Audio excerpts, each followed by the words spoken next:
আমাদেরকে মানুষের মতো মানুষ হইতে হবে। বলতে পারেন যে হুজুর, আমরা কি মানুষ না?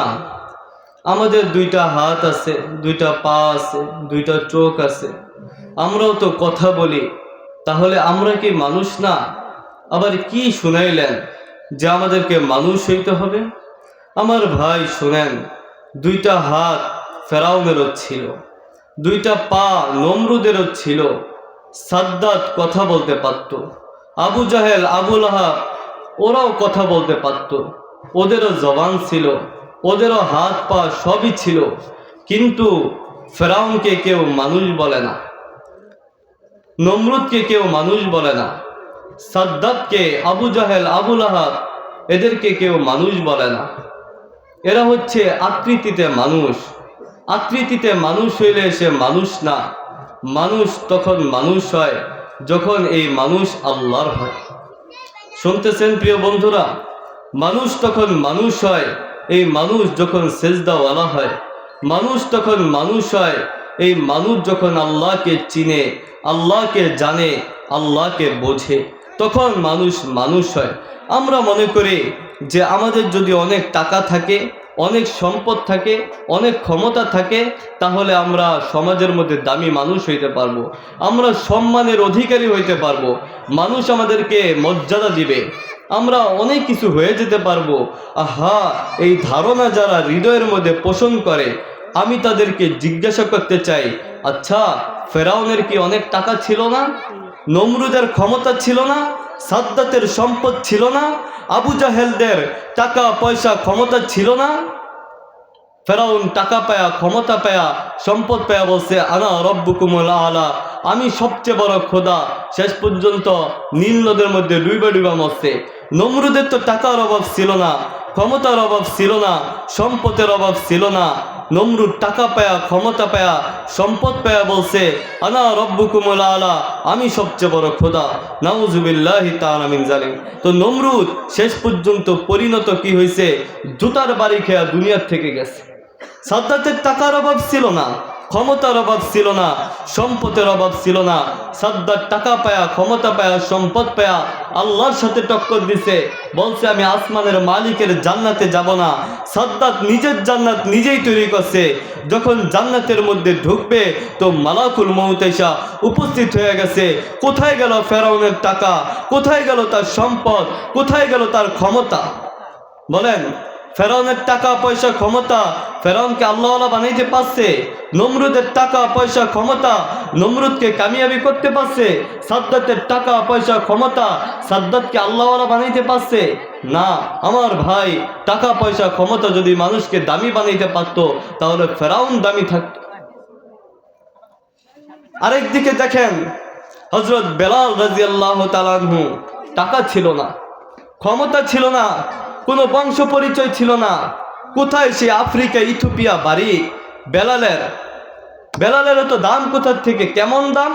হযরত সিদ্দিক আকবর রাদিয়াল্লাহু তাআলা আনহু যখন বেলালকে খরিদ করতে যাইতেছিলেন, রাসূল পাক সাল্লাল্লাহু আলাইহি ওয়াসাল্লাম বললেন যে আবু বকর, তুমি যখন বেলালকে খরিদ করতে যাইবা, আমি নবীর থেকে কিছু টাকা নিয়ে যাও, আমিও বেলালের খরিদ্দার হব। সুবহানাল্লাহ। যেই জিনিস প্রধানমন্ত্রী ক্রয় করে ওই জিনিসের কত দাম? হ্যাঁ, প্রেসিডেন্ট সাহেব যেই জিনিস কিনে ওইটার দাম আছে না? রাসূল বলছেন বেলালকে যখন খরিদ করতে যাইবা, আমি নবীর থেকে টাকা নিয়ে যাইবা, আমিও বেলালের খরিদ্দার হব। আমার ভাই, বেলালের তো দাম কোথার থেকে হয়েছে? কোথায়? বেলালের তো টাকা ছিল না, কিন্তু বেলালের আল্লাহকে চিনার মতো, জানার মতো, বোঝার মতো একটা হৃদয় ছিল। এই হৃদয়টা আমাদেরকে অর্জন করতে হবে। এই হৃদয়ে কিচ্ছু থাকবে না, আল্লাহ থাকবে। আমি কাউকে চাই না, আমি আল্লাহকে চাই। আমি বাঁচবো তো আল্লাহর জন্য বাঁচবো, আমি হাঁটবো তো আল্লাহর জন্য হাঁটবো, আমার জীবনের হর মুহূর্ত হবে আমার আল্লাহর জন্য। তখন মুসলমান দামি হয়। আমার ভাই, দুনিয়ার টাকা পয়সায় কিছুই না, এগুলো নিয়ে কেউ কবরে যাইতে পারে নাই। কাফনের কাপড়ের কোনো পকেট আছে? কোনো পকেট নেই। টাকা পয়সা কিচ্ছু না, আজকে আছে কালকে নাই। বুঝছেন? কেউ থাকতে পারবে না দুনিয়ায়। মানুষ বাঁচার জন্য কত চেষ্টা করে। আচ্ছা, মানুষ বিদেশে যায়, কেউ মরতে যায় না টাকা ইনকাম করতে যায়? টাকা রুজি করতে যায়। এরপরে কি শোনেন নাই যে বাহিরের থেকে লাশ বাংলাদেশে আসে? গেছিল তো রুজি করতে, মরল কেন? বোঝা যায় মালাকুল মউত তার সাথেই ছিল। ভাই শোনেন, হসপিটালে কেউ মরতে যায় না, সবাই বাঁচতে যায়, বাঁচার আশা করে যায়। এরপরে কি হসপিটাল থেকে লাশ আসে না? ওখান থেকে আসে বেশি। গেছিল তো বাঁচতে, মরল কেন? বোঝা যায় যে যেই ডাক্তাররা মানুষকে বাঁচানোর জন্য এত চেষ্টা করে, ডাক্তার নিজেই তো মরে যায়। আমাদের ভোজেশ্বরের জলিল ডাক্তার নাম শুনছেন না? আছে নাই? ডাক্তার গোলাম ফারুকের বাবা ডাক্তার গোলাম আর আছে নাই? দু চিজ আদমিরা কাশুদ জোরে জোর, দু চিজ আদমিরা কাশুদ জোরে জোর, একে আবেদানা দিগর খাকে গোর। দুইটা জিনিস সবসময় মানুষকে ডাকতে থাকে, একটা রিজিক আর একটা মৌত। সবসময় মানুষকে ডাকতেই থাকে। আর কতদিন খেলবি খেলা? মরণ কি তোর হবে না? আর কয়দিন দুনিয়ার রং তামাশা নিয়ে ব্যস্ত থাকবো বলেন? আর কতদিন? এক সময় আপনিও আপনার দাদার হাত ধরে বাজারে গেছেন। আজকে কোথায় আপনার দাদা? আপনার বাবার হাত ধরে ধরে বাজারে গেছেন, কোথায় আপনার বাবা? আপনার চোখের সামনে দিয়ে আপনার বাবার লাশটা যেমন কবরে গেছে, আপনি কি এই কথা মনে পড়ে না যে আপনার সন্তানের সামনে দিয়ে আপনার লাশটাও কবরে যাবে? হযরত রাসূল পাক সাল্লাল্লাহু আলাইহি ওয়াসাল্লাম বলেন যে বুদ্ধিমান ওই ব্যক্তি যে মৃত্যুর আগে মৃত্যুর জন্য রেডি হয়, যে মৌতের আগে মৌতের জন্য রেডি হয়। আজকে আমরা মনে করি টাকাওয়ালা বুদ্ধিমান, ক্ষমতাওয়ালা বুদ্ধিমান, সম্পদওয়ালা বুদ্ধিমান। আরে ভাই শোনেন, একটা মানুষের ইন্তেকালের পরে দেখবেন তার সম্পদগুলা আনা আনা ভাগ হয়ে যায়। ছেলের নামে এক আনা, অমুক মেয়ের নামে এক আনা, আরেক ছেলের নামে এক আনা। আহা, যেই মানুষটাই সম্পদ করে থয়ে গেছে তার কোনো আনা নাই। বুঝছেন? যার সম্পদ তার নামে কোনো আনা থাকে না। আর কতদিন খেলবি খেলা? মরণ কি তোর হবে না? আজকে ভুলে গেছি যে আমরা একসময় ছোট্ট ছিলাম, মুখের মধ্যে দাঁত ছিল না, আজকে দাঁত উঠে গেছে। একসময় চেহারার মধ্যে দাড়ি ছিল না, দাড়ি এসে বসে, মানে কি মৃত্যুর সার্টিফিকেট হাতে এসে বসছে। আবার কারো কারো দাড়িগুলা কালো রং ছিল, দাড়ির মধ্যে সাদা রং এসে বসে। সাদা রঙের পর আর কোনো রং আসবে না, এটাই শেষ রং। মৃত্যুর চূড়ান্ত সার্টিফিকেট হাতে এসে বসছে। কিন্তু আমরা এখনো বেখবর, এখনো পর্যন্ত দুনিয়া দুনিয়া করি। হতে পারে আমার আপনার কাফনের কাপড়টা বাজারে এসে বসছে, হতে পারে না? সবকিছু রেডি হয়ে গেছে। আপনি মরে দেখেন, আপনার ইন্তেকালের পরে কবরের মধ্যে যে বাঁশ দেওয়া হবে, এই বাঁশ খোঁজার জন্য কি মহল্লায় বের হইতে হবে? মরে দেখেন বাঁশ রেডি, মুহূর্তের মধ্যে বাঁশ টাস কাইটা রেডি। কলা পাতা গাছে রেডি আছে। মসজিদের ইমাম সাহেব মসজিদে জানাজা দেওয়ার জন্য রেডি আছে। মসজিদের খাটগুলো মসজিদে রেডি আছে। কিন্তু আমি আর আপনি রেডি হইতে পারি নাই। আর কবে রেডি হব বলেন? আর কতদিন খেলবি খেলা? মরণ কি তোর হবে না? আজকে দুনিয়ার মোহমায়ায় পড়া আমরা আমাদের আসল বাড়ি জান্নাতের কথা ভুলে গেছি। আমার ভাই, দুনিয়া কিচ্ছু না। হযরত রাসূল পাক সাল্লাল্লাহু আলাইহি ওয়াসাল্লাম বলেন, হুব্বুদ দুনিয়া রাসু কুল্লি খাতিয়া। দুনিয়ার মহব্বত, দুনিয়ার ভালোবাসা, এটা সমস্ত গুনাহের মূল। সব গুনাহের মূল এই দুনিয়া। আল্লাহ পাক রব্বুল ইজ্জত আমাদেরকে কতটা ভালোবাসেন, কতটা মায়া করেন, কতটা মহব্বত করেন। আল্লাহর কাছে গুনাহ হয়ে গেছে, ভুল হয়ে গেছে, মাফ চাইলেই তো আল্লাহ মাফ করে দেন। তাহলে বসে আছো কেন? জলদি জলদি তওবা করো। আজকের থেকেই তুমি সিদ্ধান্ত নাও, আমি যার আমি তার হয়েই থাকবো, আমি আল্লাহর তো আল্লাহর হয়েই থাকবো। আমার জিন্দেগির হর মুহূর্ত হবে আমার আল্লাহর জন্য। এখন থেকেই সিদ্ধান্ত নিতে হবে। আমাদের হাতে আর সময় নাই ভাই, চলে যেতে হবে। একদিন আমার আপনার বেলায় বলা হবে একটি শোক সংবাদ। মাঝে মাঝে শুনি মসজিদে বলে একটি শোক সংবাদ, আমাকে আর নাই। এটা আমার বেলায় বলা হবে, আপনার বেলায় বলা হবে একটি শোক সংবাদ। ওই দিনের আগে রেডি হন। বুঝছেন? আমার ভাই, আল্লাহর কাছে মাফ চান। আমার শেখ, বিশ্বের মস্ত বড় বুজুর্গ আলেমে দ্বীন আর বিল্লাহ আল্লামা শাহ আব্দুল মতিন বিন হুসেন দামাত বারকাতুহুম বলেন যে ভাইয়ারা, কেউ কামিয়াব হয়েছে, তওবার রাস্তায়, আর কেউ কামিয়াব হয় তাকওয়ার রাস্তায়। তুমি তাকওয়া অবলম্বন করো, সিদ্ধান্ত নাও যে আমি গুনাহ করব না। তুমি গুনাহ করলা না, বাস তুমিই ওলি আল্লাহ, তুমি হাসান বসরি, তুমি হাকিমুল উম্মত থানবী। আবার যদি গুনাহ হয়ে যায়, ভুল হয়ে যায়, তোমাদের জন্য আরেকটা অপশন আছে, তোমরা তওবা করো। রব্বুল আলামিন তোমাদের জন্য তওবার দরজা খুলে দিচ্ছে। আল্লাহর কাছে মাফ চাও, আল্লাহ মাফ করে দেন। আর এর মধ্যে শান্তি। আমরা শান্তি কোথায় খুঁজি? টাকার মধ্যে, ক্ষমতার মধ্যে শান্তি, সম্পদের মধ্যে শান্তি না। রব্বুল আলামিন বলেন, আলা আমার কাছ থেকে শোনো, শান্তি কোথায় আছে? বিযিকরিল্লাহি তাতমাইন্নুল কুলুব। ওযু করো, 2 রাকাত নামাজ পড়ো, সিজদার মধ্যে লুটে পড়ো, আমি আল্লাহর কাছে হাত উঠে দোয়া মোনাজাত করো, এর মধ্যেই শান্তি। আল্লাহ পাক রব্বুল ইজ্জাত তোমাকে কতটা ভালোবাসেন একটা উদাহরণ দেই। আমার ভাই, আমরা যখন আমাদের মায়ের পেটে ছিলাম, ওখানে অক্সিজেনের ব্যবস্থা কে করছে? আল্লাহ পাক করছে। ওখানে রিজিকের ব্যবস্থা কে করছে? আল্লাহ করছে। আজকে বড় হয়ে এগুলো ভুলে গেছি। এরপরে আবার যখন দুনিয়া আসছি, দুনিয়ার মাছ গোস্ত খাইতে পারতেন না। দেখেন, একটা মুরগির বাচ্চা জন্মের পরে হাঁটতেও পারে, খাইতেও পারে। ওর মা হাঁটা শিখায় দেয়, খাওয়ায় দেয় না। ছাগলের বাচ্চা জন্মের পরে হাঁটতেও পারে, খাইতেও পারে। কিন্তু মানুষ, তুমি এতটা অসহায় ছিলা, জন্মের পরে হাঁটতেও পারত না, খাইতেও পারত না, ব্যথা লাগলে বলতে পারত না, শীত করলে বলতে পারত না, গরম লাগলেও বলতে পারত না। তোমার মা যদি তোমাকে ড্রেনের মধ্যে ফালাই দিত, বাঁচতে পারতেন? বাবা যদি আগুনের মধ্যে ফালাই দিত, বাঁচতে পারতেন না। রব্বুল আলামিন বলেন যে আমি আল্লাহ তোমার মা বাবার হৃদয়ের মধ্যে তোমার জন্য ভালোবাসা দিয়া আমি আল্লাহ তোমাকে লালন পালন করছি। মা বাবাকে আল্লাহ পাক রব্বুল ইজ্জত উসিলা বানায়া, এটা মায়ের কারামতি না, আল্লাহ আমাদেরকে লালন পালন করছেন, বুঝছেন? এরপরে রব্বুল আলামিন বলেন, দুনিয়ার মাছ গোস্ত কিছুই খাইতে পারত না যখন তুমি ছোট্ট ছিলে, দাঁত ছিল না মুখে, আমি আল্লাহ রিজিক দিছি তোমার মায়ের বুকে। সুবহানাল্লাহ।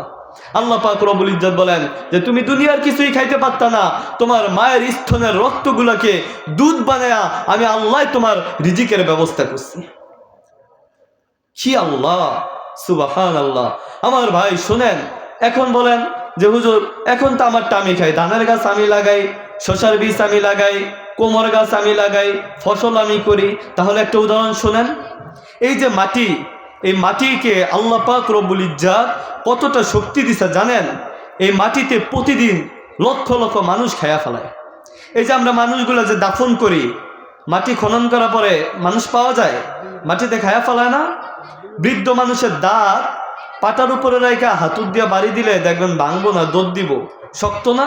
এই দাঁত পান মাটি খুব খনন করা, দাঁতও মাটিতে খায়া ফেলায়। চুল যদি চাউলের মধ্যে থাকে, চাল ভাত হয়ে যায়, কিন্তু চুল চুলই থাকে, এই চুলগুলো মাটিতে খায়া ফেলায়। মাটি খনন করা মহিলাদের চুল পাইছেন কেউ? মাটিতে খায়া ফেলায়। লোহা কাঠ মাটিতে খায়া ফেলায়, খায় না? লোহাই তো মাটিতে খায়া ফেলায়। তাহলে মাটির কি ক্ষমতা আছে না? আল্লাহ পাক শক্তি দিছে না? আচ্ছা, তাহলে আপনারা বলেন, এই মাটিতে কি পারে না ছোট্ট নরম একটা সরিষার বীজ খেতে? মাটিতে পারে না একটা লাউয়ের বীজ খেতে, একটা কোমরের বীজ খেতে? এই মাটির মধ্যে যখন কৃষকরা বীজগুলো বপন করে দেয়, ছড়ায় দেয়, মাটিতে খায় না। পালতা হয় বীজকু মিट्टी की तारीख में कुन, पालता है बीच को मिट्टी की तारीख में कुन, अरे कोने दरियाए के मौजू से उठाता है साहब। রব্বুল আলামিন বলেন, আমার বান্দা, ফসল কি তোমরা করো? না, ফসল তোমরা করো না, ফসল আমি আল্লাহই করি তোমাদের জন্য। ফসলের মধ্যে বীজ বপন করার ক্ষমতা তোমাদের আছে, পানি দেওয়ার শক্তি তোমাদের আছে, এই পর্যন্তই। তোমরা কি পারবা একটা লাউয়ের বীজ থেকে একটা গাছ বের করতে? আমার বান্দা, তোমরা কি পারবা একটা গাছ থেকে একটা ফুল বের করতে? তোমরা কি পারবা একটা ফুল থেকে একটা লাউ বের করতে? এই শক্তি আমি তোমাদেরকে দেই নাই। আম গাছের আম আমি তোমাদের জন্য বানাইছি, ফেরেশতাদের জন্য বানাইছে? জাম গাছের জাম আল্লাহ পাক নিজে খাওয়ার জন্য বানাইছে? না, নীল দরিয়ার ইলিশ তোমাদের জন্য বানাইছি। আমার বান্দা, তোমাদের কাছ একটাই, তোমরা শুধু আল্লাহর হয়ে যাও। তো আমরা দুনিয়া আসছি আল্লাহর বান্দা হইয়া। আমার শায়েখ হযরত ঢালকানগর বলেন যে ভাই আমরা দুনিয়া আসছি বান্দা হইয়া, কিন্তু আমাদেরকে যাইতে হবে বন্ধু হইয়া। সুবহানাল্লাহ। বান্দা হয়ে আসছি, বন্ধু হইয়া যাইতে হবে। বান্দা হইয়া থাকা যাবে না, আসছি বান্দা হইয়া যাইতে হবে বন্ধু হইয়া। আর মানুষ তখন আল্লাহর বন্ধু হয় যখন মানুষ সিজদাওয়ালা হয়, যখন মানুষ গুনাহমুক্ত জীবন গড়ে। আমার ভাই, যেই মানুষটা গুনাহ থেকে বেঁচে থাকলো সেই ওলি আল্লাহ, সেই হাকিমুল উম্মত থানবী। নবুয়তের দরজা আল্লাহ পাক বন্ধ করে দিচ্ছেন। রাসূল পাক সাল্লাল্লাহু আলাইহি ওয়াসাল্লাম বলেন, আনা খাতামুন নবিয়্যিন লা নবিয়্যা বাদি, আমি শেষ নবী, আমার পর আর কোনো নবী আসবে না। কিন্তু আল্লাহ পাক রব্বুল ইজ্জত আউলিয়াদের দরজা খোলা রাখছেন কিয়ামত পর্যন্ত।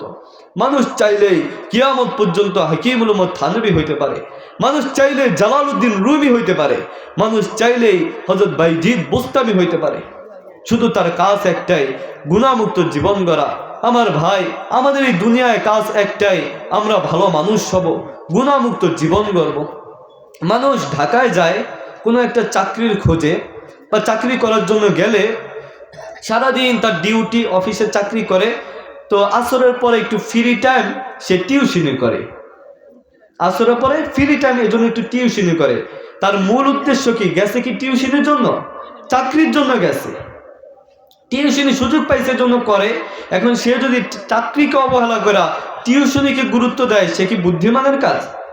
এটা কোনো বুদ্ধিমানের কাজ হলো ভাই? না। আমার ভাই, সে ওভার টাইম পাইছে এই জন্য একটু টিউশনি করে। তার মূল কাজ ছিল ঢাকায় যাওয়া, তার মূল উদ্দেশ্যই ছিল তার চাকরি, অফিসের। আমার ভাই, আল্লাহ পাক রব্বুল ইজ্জত আমাদেরকে দুনিয়ায় পাঠাইছেন আখিরাতের সামান অর্জন করার জন্য, আখিরাতের কামাই করার জন্য। এটা হচ্ছে আমাদের মূল চাকরি, বুঝছেন? কিন্তু আমরা দুনিয়ায় আসল চাকরি ছাড়া আমাদের যে ওভার টাইম, দুনিয়া নিয়ে ব্যস্ত, দুনিয়া নিয়ে ব্যস্ত। দুনিয়া কাউকে শান্তি দিতে পারে না ভাই। তুমি ঘরের দরজা জানালা বন্ধ করে গুনাহ করো, তখন মালিক তোমাকে দেখে, কেউ দেখে না, আল্লাহ পাক তোমাকে দেখে, বুঝছেন? ঘরের দরজা জানালা বন্ধ করে গুনাহ করি মাখলুকের ভয়ে। আমরা ভুলেই গেছি যে খালিকের দরজা খোলা, আল্লাহর দরজা খোলা। আমার ভাই, আল্লাহ পাক সব দেখে, সব জানে। এই জন্য আমার ভাই, গুনাহমুক্ত জীবন গড়া, গুনাহ থেকে বেঁচে থাকা, আল্লাহর হয়ে থাকা। মুসলমান যখন একটা সেরা চাটাইয়ের মধ্যে সেজদা করে, সেরা জায়নামাজের মধ্যে সেজদা করে, রব্বুল আলামিন বলেন এই সেরা জায়নামাজটা বাদশার লাখ কোটি রাজ সিংহাসন থেকে বেশি দামি। আল্লাহর কাছে বাদশার রাজ সিংহাসন দামি না, আল্লাহর কাছে মুসলমানের সেজদাওয়ালা জায়নামাজটা তত দাম, বুঝছেন? রব্বুল আলামিনের কাছে মুসলমানদের চোখের পানির যত দাম, আমার ভাই, অনেক বেশি দাম, অনেক বেশি দাম। আল্লাহ পাক রব্বুল ইজ্জত মুসলমানদের গুনাহগারের চোখের পানি আল্লাহ পাক কিয়ামতের ময়দানে চড়া মূল্যে খরিদ করবে। এজন্য কান্না করে বেশি বেশি আল্লাহর কাছে, তওবা করা। আমরা আল্লাহর হয়ে থাকবো, বুঝছেন? আল্লাহর হয়ে থাকবো। মানুষ যখন আল্লাহর হয়ে যায়, পুরা কায়নাত তার হয়ে যায়, বুঝছেন? একটা উদাহরণ দেই। একটা বাদশার দরবারে, এটার সাথে বাস্তবতার কোনো মিল নেই, আমি বোঝানোর জন্য বলতেছি। ধরেন একটা বাদশার দরবারে একটা মেয়ে গেছে ভিক্ষা করার জন্য। ভিক্ষা করতে গেলে এখন বাদশা জিজ্ঞাসা করতেছে যে, হে মেয়ে, তুমি ভিক্ষা করো কেন? তো মেয়েটা বলতেছে, বাদশা নামদার, এই দুনিয়ায় আমার মা নাই, বাবা নাই, ভাই বোন কেউ নাই। অনেক জায়গায় কাজের খোঁজে গেলাম, কেউ কাজ দেয় না, তো ক্ষুধায় ভিক্ষা করতে হয় পেটের দায়ে। তো বাদশা মেয়েটাকে বলছে যে, ঠিক আছে, আজকের থেকে তোমার আর ভিক্ষা করা লাগবে না, আমি তোমাকে বিয়ে করতে চাই। তো মেয়েটার সাথে যখন বাচ্চার বিয়ে হয়ে গেছে, এখন বলেন মেয়েটা কি ভিখারি? রাজরানী হয়ে গেছে না? বাচ্চাকে পেয়ে গেছে, পুরা রাজত্ব তার হয়ে গেছে। আমার ভাই, আমরা যদি দোনো জাহানের বাচ্চা আল্লাহকে পেয়ে যাই, তাহলে দোনো জাহান আমাদের হবে না কেন? বাংলাদেশের শ্রেষ্ঠ বুজুর্গ মাওলানা শামসুল হক ফরিদপুরি রহমতুল্লাহ বলেন, হে দুনিয়ার মানুষ, তোমার টাকা আছে, বাড়ি আছে, সম্পদ আছে, সব আছে, আল্লাহ নাই, তোমার কিছুই নেই। আর এই পৃথিবীতে তোমার বাড়ি নাই, গাড়ি নাই, টাকা পয়সা কিচ্ছু নাই, আল্লাহকে পাইলা তো সব পেয়ে গেলা। ভারতের মহান বুজুর্গ খাজা আজিজুল হাসান রহমতুল্লাহ বলেন, জুতো মেরা তো সব মেরা, ফলক মেরা জমি মেরি, अगर एक तू नहीं मेरा तो कोई शे नहीं मेरी। আল্লাহ আপনি আমার তো আসমানটা আমার, আপনি আমার তো জমিনটা আমার, আপনি আমার তো জান্নাত জান্নাতুল ফেরদাউস আমার। अगर एक तू नहीं मेरा तो कोई शे नहीं मेरी। আল্লাহ আর যদি আপনাকে হারায় বসি তাহলে আমার বলতে এই পৃথিবীতে আর কিছুই থাকলো না। আমার ভাই, এজন্য আমাদের উচিত সবসময় আল্লাহর হয়ে থাকা। আমরা আজকের থেকে সিদ্ধান্ত নিতে পারি না আমরা যার আমরা তার হয়েই থাকবো, আমরা আল্লাহর তো আল্লাহর হয়েই থাকবো। আজকের থেকেই সিদ্ধান্ত নিতে হবে, সময় বেশি নাই। আমরা গুনাহমুক্ত জীবন গড়ব। দুনিয়ায় যেই জন্য আসছি আমাদের ওই কাজটা সফল কাম হওয়া লাগবে। আমাদের আসার উদ্দেশ্য আল্লাহর হয়ে থাকা, তা আল্লাহর হয়েই থাকবে ইনশাআল্লাহ তাআলা। আল্লাহ পাক রব্বুল ইজ্জত আমাদের সবাইকে তৌফিক দান করেন, আল্লাহ ওয়ালা বানায় দেন, গুনাহমুক্ত জীবন গড়ার তৌফিক দান করেন। আমিন। ওয়া আখিরি দাওয়ানা আলহামদুলিল্লাহি রাব্বিল আলামিন।